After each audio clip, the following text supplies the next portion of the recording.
앞에 서양 조경에 이어서 이제 동양 조경에 대해서 살펴보도록 하겠습니다.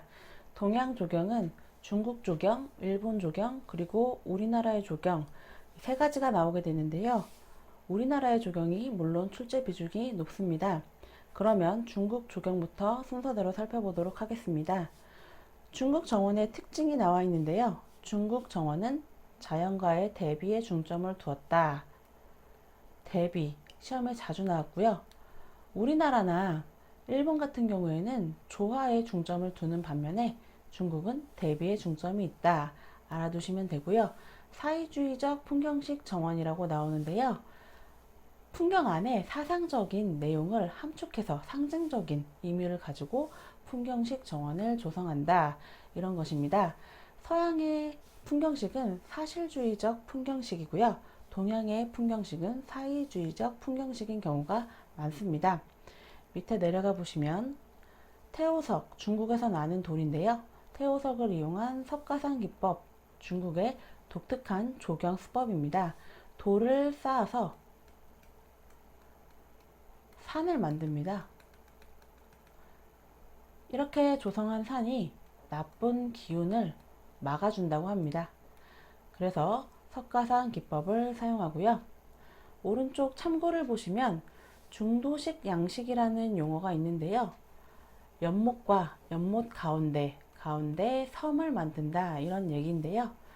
이것은 신선 사상을 배경으로 하고 있습니다. 섬이 신선의 거처가 되는 것이고요. 동양 조경에서는 신선 사상이 아주 중요합니다. 그리고 중도식 양식은 뒤에서도 자주 언급되니 꼭 알아두시는 것이 좋겠습니다.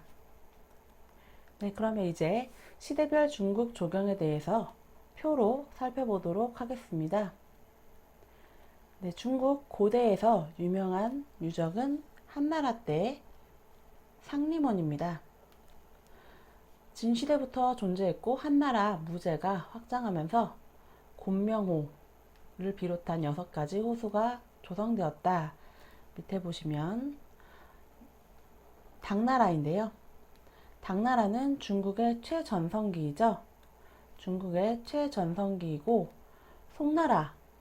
송나라는 우리나라에 영향을 많이 준 시기입니다. 중국은 당나라, 송나라가 핵심적인데요. 당나라 때 대표적인 유적은 온천궁 2궁, 화천궁으로 후에 개칭하기도 하고요. 현종과 양귀비의 환락의 장소로 유명합니다. 그리고 송나라 때 창랑정, 소주지방의 4대 명원 중 하나에 속하고요. 송나라 때 태오석을 이용한 석가산이 유행하게 됐는데요. 우리나라에도 영향을 미쳐서 석가산이 넘어오게 됩니다. 이 외에도 화오, 그리고 원정 이런 것들이 중국으로부터 넘어오게 됩니다. 다음 명나라로 넘어가 보시면요. 어화원, 자금성 후원이라고 나와 있죠. 왕족의 휴식처로 유명하고요. 그리고 민간정원 중에 졸정원이라고 있는데요. 아주 유명합니다. 왕원신이라는 관료가 귀향해서 국보급 정원을 조성하게 되는데 다양한 수경 처리가 특징적입니다. 이 졸정원은 소주지방의 4대 정원, 4대 명원이죠. 4대 명원에도 속하게 되고요.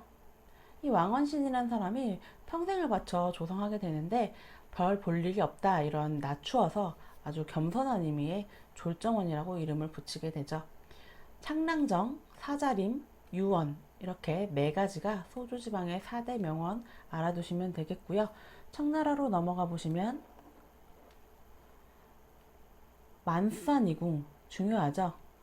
지금도 많은 관광객들이 찾는 중요한 정원 유적인데요.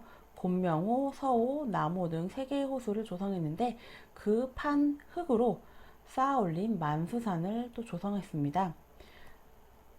그리고 원명원 이궁 시험에 몇 번 나왔는데요. 동양 최초의 서양식 건물과 서양식 정원이 조성됐는데요. 지금 전쟁으로 인해 현존하지는 않고요. 이 서양식 정원은 프랑스식으로 조성되었었다고 합니다. 네, 여기까지 중국 조경에 대해서 살펴보았고요. 다음으로 넘어가 보도록 하겠습니다. 이제 일본 조경에 대해서 살펴볼 텐데요. 일본 조경의 특징 읽어보시면요.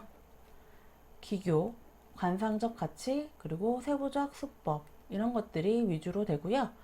사이주의 자연풍경식 중국과 마찬가지이고요. 풍경을 추상화시켜서 축경화시킨다. 이런 것이 일본 조경의 특징이 되겠고요. 이제 밑으로 내려가셔서 일본 양식의 변천사 보시면 임천식부터 회유임천식, 축산고산수식, 평정고산수식, 다정양식, 원주파 임천식, 축경식까지 순서대로 알아두시는 것이 중요합니다. 자주 출제되었고요. 이 전편에서 회유임천식에 대한 설명은 했었고요. 축산고산수식에 대해서 설명을 드리자면 고산수식이 축산에서 평정으로 시대 흐름에 따라서 넘어가게 됩니다. 일단 고산수식이란 물을 사용하지 않고 돌이나 모래 이런 것 등으로 해안 풍경을 묘사하는 것을 말하는데요. 축산고산수에서는 수목, 산을 상징하는데 수목을 이용해서 조성하는 것과 평정고산수에서는 수목을 이용하지 않고 돌과 왕모래만을 이용해서 조성하는 것이 차이가 있습니다. 이 뒤에서 또 자세히 살펴볼 거고요. 다정양식은 다도, 차와 관련된 예절이죠. 다도를 중심으로 하는 다실 이런 것들을 이루는 정원이고요. 원주파 임천식은 임천식과 다정양식의 혼합형, 축경식은 오늘날 일본의 특징적인 축소지향적인 형태를 얘기합니다. 네, 이제 시대별로 일본 조경에 대해서 자세히 살펴보도록 하겠습니다. 아즈카 시대, 비조 시대라고 나와 있는데요. 백제를 통해 불교가 전파됐다 이런 내용이 노자공, 백제 사람인데요. 노자공이라는 사람이 수미산과 오교를 전파합니다. 일본에. 수미산이란 불교의 상상 속에 나오는 산이고요. 오교는 다리를 의미하는데요. 이것으로 인해서 불교는 우리나라 백제를 통해서 전파되었다는 것을 알 수 있기 때문에 시험에 많이 출제되었습니다. 다음으로 가마쿠라, 겸창시대인데요. 가마쿠라입니다. 네, 가마쿠라 겸창시대는 선종정원이 유행하게 되는데요. 선종은 불교의 한 종파입니다. 참선이나 명상 이런 것들을 위주로 하는 종파로서 그런 종파가 유행하게 되면서 정원이 상징적이고 축소지향적인 형태를 띠게 됩니다. 그러한 영향을 받아서 무로마치 시대 때 축산고산소식과 평정고산소식이 유행하게 되는데요. 일단 고산소식은 앞에서 말씀드렸듯이 서양에서 동양 정원으로 가장 유명한 정원입니다. 핵심 키에 자세한 설명을 적어 놓았는데요. 보시면 고산소식은 물을 전혀 사용하지 않아 드라이 랜드스케이프라고 일컬어진다. 초기에는 수목을 사용해서 축산 고산소식이 유행되다가 후기에는 수목도 사용되지 않고 왕모래와 바위만으로 극단적인 추상성을 가지고 정원이 조성됩니다. 축산 고산소식과 평정 고산소식은 공통점이 물을 사용하지 않는다는 점, 해안 풍경을 묘사한다는 점, 그리고 차이점이 수목의 사용 여부입니다. 축산 고산소식의 대표적인 유적은 대덕사의 대선원이고요. 평정고산소식의 대표적인 유적은 용안사의 방장정원입니다. 특히 용안사의 방장정원은 서양에서 가장 유명한 동양정원으로 알려져 있는데요. 정원에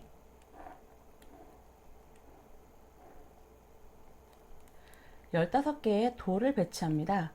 3개씩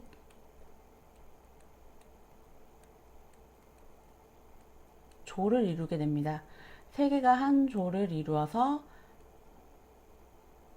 다섯 군으로 이루어지게 되고요.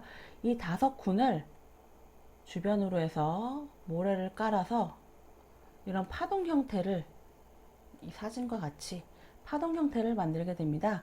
이런 식으로 조성되어 있는 게 방장 정원인데요. 네, 이런 배치가 수학적 비례가 완벽하다는 평가를 받고 있습니다. 네, 다음으로 모모야마 시대에 살펴보시면 다정양식이라고 나옵니다. 다정양식이란 다도를 하는 공간인 다시를 중심으로 조성되는 정원인데요. 대나무 울타리, 진검돌, 물통, 세수통, 석등, 석탑, 이끼 등을 사용해서 정원을 조성합니다. 우리나라에서 일본식 조경이라고 하면 많이 떠올리는 형태가 이 다정양식이라고 보시면 되겠습니다. 네, 이제 우리나라 한국 조경에 대해서 살펴보도록 할 텐데요. 한국 조경에서는 사상적 배경이 매우 중요합니다. 자주 출제되기도 하고요. 은일사상, 은둔사상이라고도 하죠. 신선사상, 신선의 거처를 이상향으로 표현하는 그런 사상입니다. 유교사상, 유교사상과 관련해서 풍수지리사상과 음양오행설 같이 연관해서 알아두시면 되겠습니다. 유교사상의 영향을 받았다. 풍수지리사상은 음양오행설을 근간으로 하고 있고 배산임수나 양택풍수, 음택풍수 이런 것들을 내용으로 합니다. 풍수지리적 우수한 입지를 선호하게 돼서 후원식 양식이 조성하게 되는데요. 건물의 뒤쪽에 주로 정원을 조성하게 됩니다. 배산, 임수 앞쪽에는 물의 요소, 배산 뒤쪽에는 산의 요소 이렇게 보시면 되겠습니다. 음양오행설은 우리나라만의 독특한 형태라고 볼 수가 있는데요.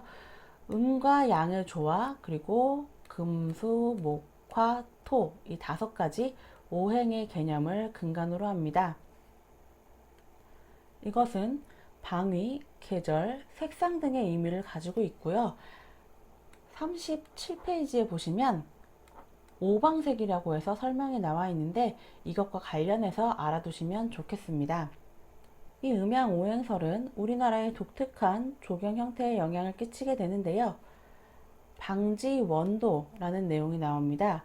방지원도에 둥근 섬을 하늘, 양을 상징하고 네모난 연못이 땅, 음을 상징한다. 이 내용이 무엇이냐 하면요. 보통 네모난 연못 안에 네모난 섬을 조성합니다. 이것을 방도 형태라고 하고요. 네모난 연못 안에 동그란 섬을 조성하게 되면 이것은 방지원도라고 합니다. 이것이 음양오행설 때문에 생겨난 우리나라의 독특한 양식이다. 이 양식은 좀 드문데요. 위에 참고의 사진이 나와 있죠. 향원정입니다. 향원정은 대표적인 방지, 네모난 연못이 있고요. 이렇게 둘러싸여져 있고 원도, 동그란 섬이 이루어져 있죠. 그 안에 정자가 있는데 이 정자가 향원정이고요.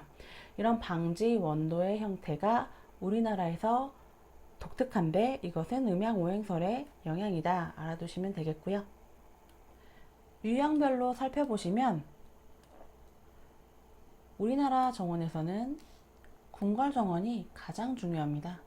시험에도 출제가 많이 되고요. 다음으로 별서가 출제가 되는 경향이 많습니다. 별서라고 하는 것은 은둔, 은일사상을 근간으로 명당에 그리고 오지에, 마을이 아니라 떨어진 오지에 따로 위치하는 그런 건물을 얘기합니다.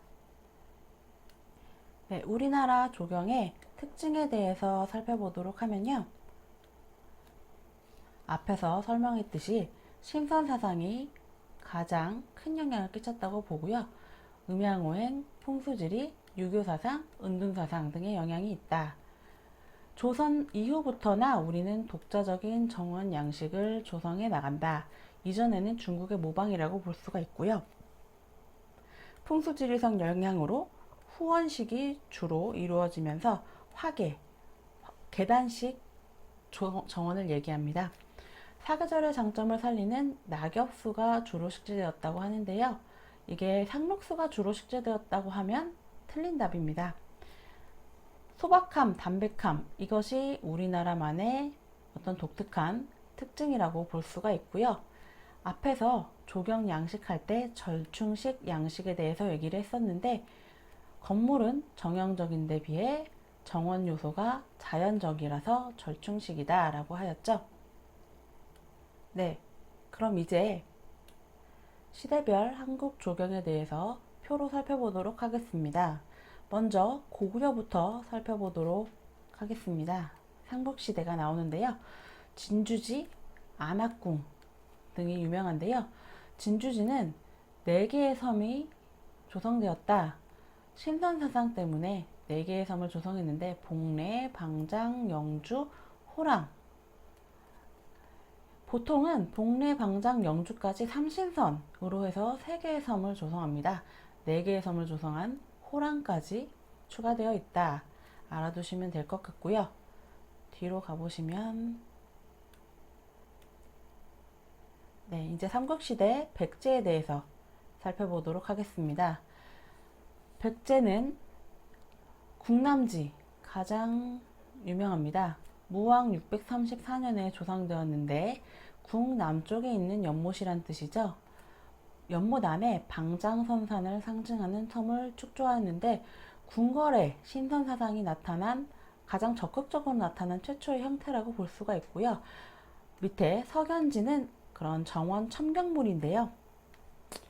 첨경물이란 정원에 첨가하는 요소로서 돌로 만든 그런 물학 같은 연못을 얘기합니다. 조선시대 때 세심석이라는 돌로 발전하게 되고요. 수미상가 오교는 앞에 일본 정원에서도 언급했듯이 백제 사람인 노자공이 일본의 수미상가 오교를 전파하면서 불교가 우리나라를 통해 전파됐다는 것을 알 수 있다. 이런 내용이고요. 이제 삼국시대에서 가장 중요한 것은 통일신라입니다.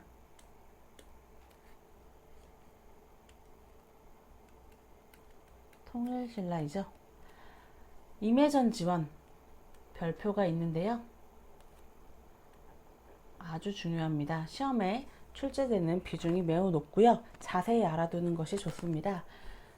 다른 이름이 월지, 안압지라고도 있고요. 안압지는 기러기와 오리가 거니는 공간 이런 뜻인데 꽃과 진기한 새, 금수 이런 것들을 길렀다는 기록이 있습니다. 임해전지원은 형태가 독특합니다. 서안, 남한은 직선적이고 북안과 동안이 이런 바닷가 해안선 모양으로 구불구불한 형태로 조성이 되게 되는데요. 이 연못 왼쪽에 건물이 있습니다. 이 건물이 임해전이고요. 임해전 옆에 연못과 정원이 임해전 지원이고요. 임해전 지원은 무산 12봉을 본뜬 산을 만들고 이 위쪽에 12개의 봉우리를 만들었고요.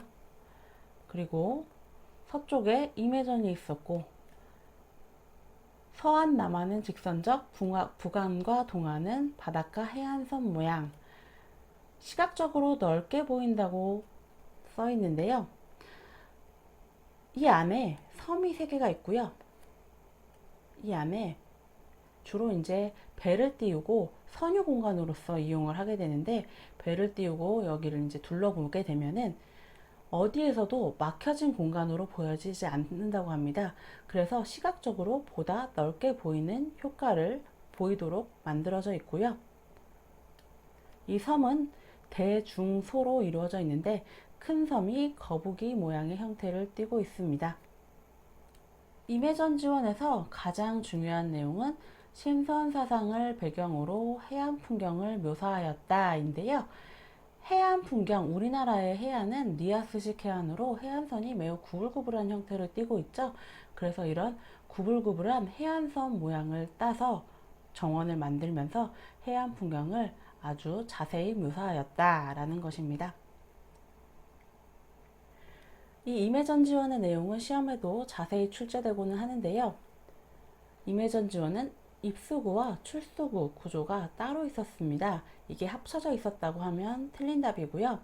입수구에 두 단의 석조가 있는데 토사를 걸을 수 있는 구조로 설계되었어요. 그래서 물이 흘러 들어오면 여기서 고이게 됩니다. 고여서 이물질은 침전되게 되고 맑은 물만 빠져나가게 되는 거죠. 그래서 이 맑은 수질을 유지할 수 있는 구조를 과학적으로 설계했었다라는 것을 기억해 두시면 되겠고요. 유속을 조절하는 구조 또한 있었는데 반석이라고 해서 돌 같은 것을 놓습니다. 돌을 놔서 속도를 조절할 수 있었다. 알고 계시면 될 것 같습니다. 네, 다음은 포석정입니다. 포석정은 정자의 이름인데요. 유상곡수연을 행했던 기록이 있다. 중국의 왕이지라는 사람의 난정기라는 책에 영향을 받았다. 유상곡수연이라는 것은 곡수거죠. 수로를 만듭니다. 이 수로에 물을 흐르게 해서 여기 잔을 띄우는데 이 물을 흐르게 해서 잔을 띄우는 사이에 실을 짓고 노는 그런 놀이를 말합니다. 그런 것을 위해서 포석정을 설치했었다. 네, 여기까지가 통일신라의 내용이고요. 다음 고려시대로 넘어가도록 하겠습니다. 고려시대에는 북송과 원나라로부터 애완동물이나 화초, 진기한 화초 이런 것들이 도입되고 화호, 화단, 화려한 화단, 화호가 발달하게 됩니다. 석가산과 원정 이런 것들이 중국으로부터 도입되게 되고요. 송불 정책으로 인해서 사찰 정원이 발달한다. 대표적인 사찰 정원으로는 청평사의 문수원 남지가 있는데요. 이것은 이렇게 사다리꼴의 형태로 이루어진 독특한 연못인데 한쪽에 이렇게 홈이 파져 있었다고 합니다. 이 앞에 산의 모습을 이 연못에 비추어서 투영미를 감상하도록 이루어져 있는데 이 홈이 파동을 흡수해서 아주 잔잔한 수면을 유지할 수 있기 때문에 깨끗한 투영미를 감상할 수 있다고 합니다. 다음 조선시대로 넘어가도록 하겠습니다. 조선시대에서 가장 중요하다고 했던 것은 궁궐정원입니다. 궁궐정원은 금원이라고도 하고요. 궁궐정원에서도 본궁이었던 경복궁 그리고 창덕궁 정도는 꼭 알아두셔야 되는데요. 특히 창덕궁이 매우 중요합니다. 창덕궁 후원, 비원 이것은 세계문화유산이기도 하면서 시험에 자주 출제되는 부분이니 자세하게 알아두시는 것이 좋습니다. 뒤에 표에서 이것은 또 자세히 보도록 하겠습니다. 네, 그러면 경복궁, 본궁부터 살펴보도록 하게 되면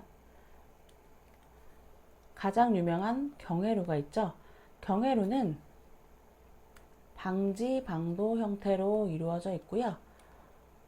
이렇게 네모난 연못에 네모난 섬이 3개가 조성되어 있습니다. 아주 정형적으로 좌우 대칭적인 형태를 갖고 있고요. 3개가 석교로 돌다리로 이루어져 있다는 얘기고요. 주로 공적 기능을 수행하게 되는데 가장 큰 섬 위에 누각이 있는데 이 누각이 경회루입니다. 여기서 연회를 베푼다든지 아니면 시연을 한다든지 공적 기능을 주로 수행하게 됩니다. 우리나라 정원에서 무슨 루, 무슨 각, 무슨 정 이런 것들은 경치를 관망하기 위한 그런 건축물을 얘기하는데요. 누각은 누라고도 하고 건물이 2층으로 이루어져 있고 1층에서 올라와 있습니다. 2층에 마루가 있는 그런 형태를 띠고요. 정자는 그렇지 않고 여러 가지 다양한 형태를 띠는 것이 특징입니다. 그리고 누각은 사각형의 대부분이 반면에 정자는 원형이라든지 그 육각형이라든지 부채꼴이라든지 다양한 형태를 띠는 특징이 있습니다.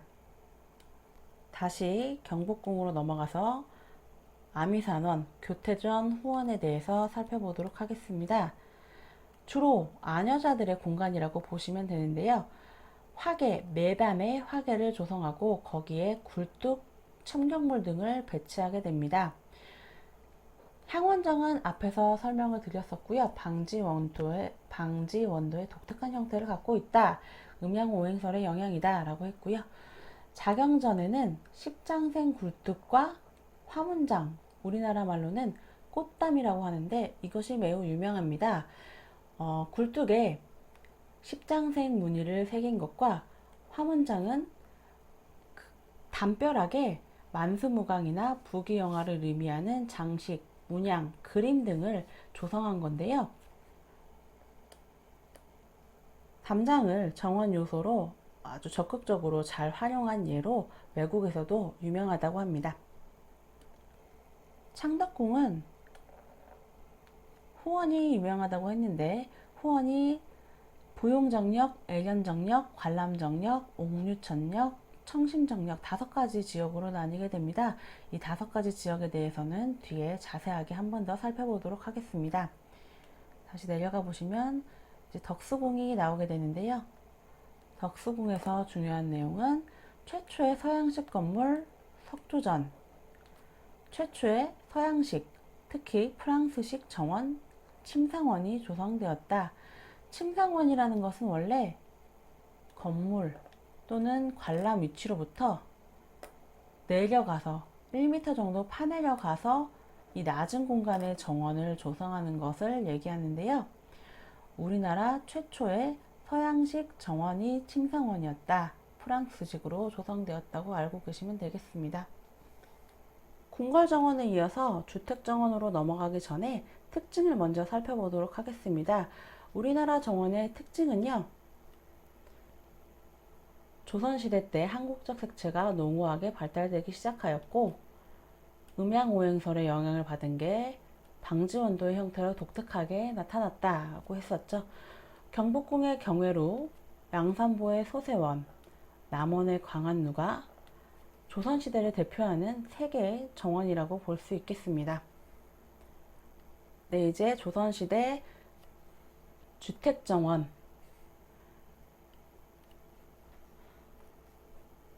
네, 인해번의 성교장, 그리고 김조순의 옥호정 정도가 되겠고요.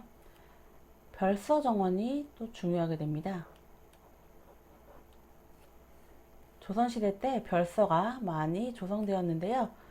가장 유명한 것은 광안루, 소세원, 부용동 원림 정도입니다. 광안루는 남원에 위치해 있죠. 남원에 위치하면서 오작교, 삼신선도, 삼신선을 의미하는 섬입니다. 이런 것들이 있으면서 직접적인 신선사상의 도입으로 이루어진 정원이다. 춘향이와 이도령의 배경이 되는 곳이죠. 다음으로 양산보, 사람 이름이죠. 양산보의 소세원인데요. 담양에 위치하고 있고요. 자연 계류입니다. 자연 계류를 그대로 활용한 것이 독특한 그런 특징을 갖고 있고요. 다음으로는 부용동 원림인데요. 복일도는 전남 완도의 복일도 지명을 얘기하고요. 윤선도라는 사람이 조성하였죠. 세현정부, 낙서제부, 동천석실부 이렇게 이루어져 있다라고 알고 계시면 되겠습니다. 여기까지 조선시대에 대해서 알아봤고요.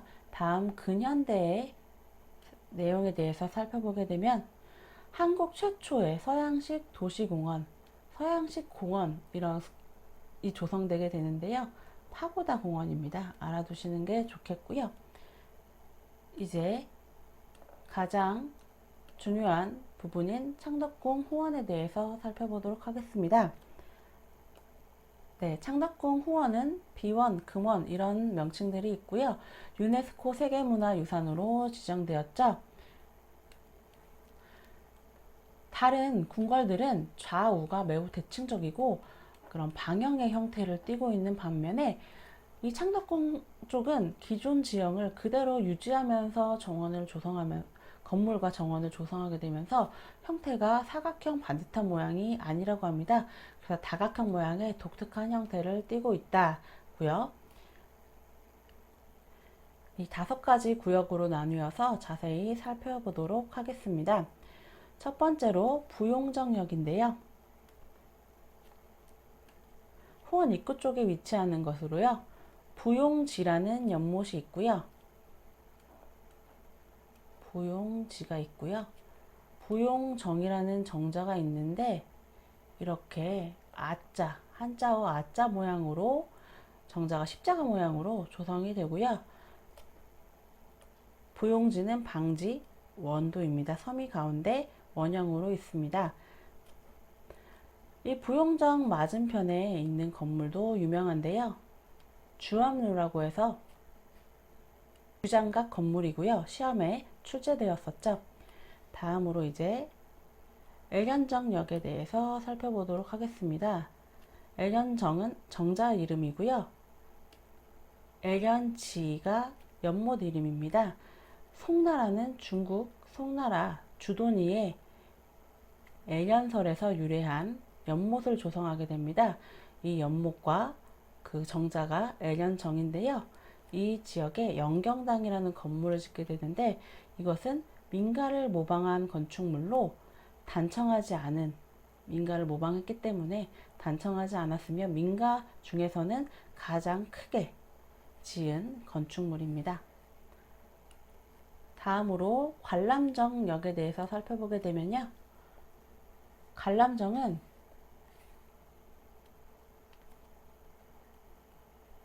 부채꼴 모양의 정자를 얘기하고요. 존덕정이 이 같은 지역에 위치하고 있는데 여기를 존덕정역이라고도 합니다. 여기는 연못이 2개로 조성되어 있습니다. 상지 그리고 하지. 위쪽에 있는 연못은 반달 모양이고요. 그리고 아래쪽에 있는 연못은 그 한반도 모양입니다. 그리고 위쪽에 있는 연못에는 육각형 모양의 존덕정이 위치하고 있고요. 아래쪽에 있는 한반도 모양의 연못에는 부채꼴 모양의 관람정이 위치하게 됩니다. 여기서 존덕정은 육각형 모양으로 지붕이 2겹으로 이루어져 있는데 화려하게 조성되어서 이 정자 중에 가장 아름다운 정자로 꼽는다고 합니다. 이제 후원의 가장 안쪽에 위치한 곳이 옥류천역과 청심정역인데요. 옥류천역에는 자연계류가 있습니다. 자연계류에 곡수거와 인공폭포를 조성합니다. 이전에 말씀드린 것처럼 곡수거는 유성곡수연을 하는 수로를 얘기하고요. 청이정, 정자 이름인데요. 모정이라고 하죠. 궁궐 안의 유일한 모정인데 모정은 초가 지붕을 이어서 지붕을 만든 정자를 모정이라고 합니다. 이 모정은 앞에 논이 있습니다. 앞에 작은 논이 있어서 왕이 시범으로 이 논에서 농사를 지어서 그 난 것으로 초가지붕을 이어서 만들었다. 이런 내용이 있습니다. 네, 여기까지 동양정원에 관련된 내용에 대해서 설명해 보았고요. 이것으로 첫 번째 과목인 조경사 과목의 강의가 끝났습니다.